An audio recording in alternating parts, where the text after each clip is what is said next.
বিয়ে মানুষের জীবনের সবচেয়ে গুরুত্বপূর্ণ একটি দিন। এই দিনটাকে স্মরণীয় করে রাখতে মানুষ কি না করে। কেউ পৌঁছে যায় রাজপ্রাসাদে, কেউ আবার আকাশ ছুঁতে চায় হেলিকপ্টারে। এই সব কিছু ছাপিয়ে আরেকটি রেকর্ড গড়েছেন এক সৌদি দম্পতি।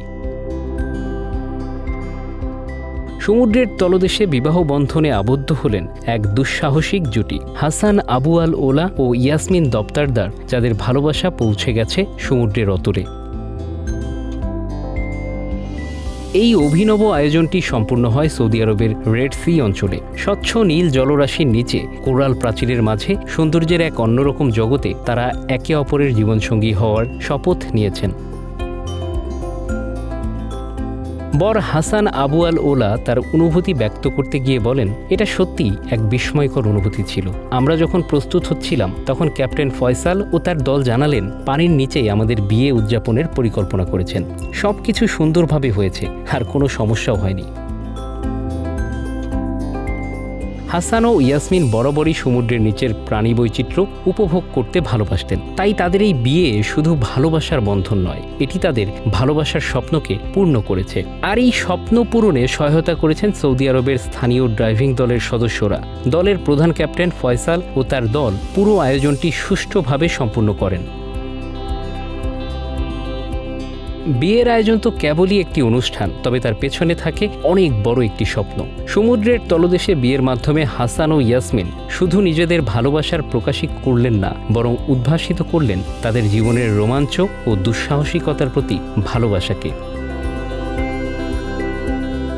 এই অনুষ্ঠানের মধ্য দিয়ে তারা একটি নতুন উদাহরণ স্থাপন করেছেন, যা হয়তো অনেক দুঃসাহসিক হৃদয়ের জন্য হবে প্রেরণার উৎস।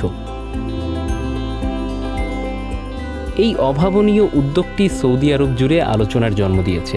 সমুদ্রের তলদেশে এভাবে বিয়ে করার ঘটনাটি দেশটিতে প্রথম। সৌদি আরবের মানুষ এই আয়োজন দেখে বিস্মিত হয়েছেন, আর সাথে সাথে তৈরি হয়েছে একটি নতুন ভাবনা। মানুষ এখন শুধু দৃশ্যমান ভূখণ্ড নয়, বরং সমুদ্রের অতল জগৎকেও বিয়ের জন্য বেছে নিচ্ছে। বিশ্বজুড়ে বিয়ের আয়োজন এখন নতুন নতুন মাত্রায় পৌঁছেছে। প্রাচীন নগরী থেকে সমুদ্রের তলদেশ, কোথায় নেই মানুষের স্বপ্ন পূরণের প্রচেষ্টা। দ্বীপগুলোকেও এখন বিয়ের জন্য বিশেষভাবে সাজানো হচ্ছে।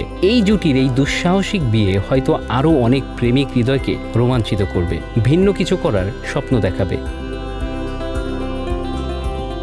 কনে ইয়াসমিন দফতারদার তার অনুভূতি ব্যক্ত করে জানান, আমি বিশ্বাস করি আমাদের এই উদ্যোগ অন্যদের অনুপ্রাণিত করবে। আশা করি আরও অনেক দম্পতি এমনভাবে বিয়ের জন্য নিজেদের প্রিয় জায়গা বেছে নেবে। হয়তো আমাদের মতো তারা সমুদ্রের তলদেশেই বিবাহ বন্ধনে আবদ্ধ হবে। হাসান ও ইয়াসমিনের এই দুঃসাহসিকতা এবং ভালোবাসা প্রমাণ করে জীবনের প্রতিটি বিশেষ মুহূর্ত আমাদের যেমন ইচ্ছা তেমন করে উদযাপন করার স্বাধীনতা আছে। আর তাদের মতো মানুষেরা আমাদের শিখিয়ে দেয় ভালোবাসার কোনো সীমানা নেই, এমনকি সেটা সমুদ্রের অতল তলদেশেও হতে পারে। Bangla affairs news desk.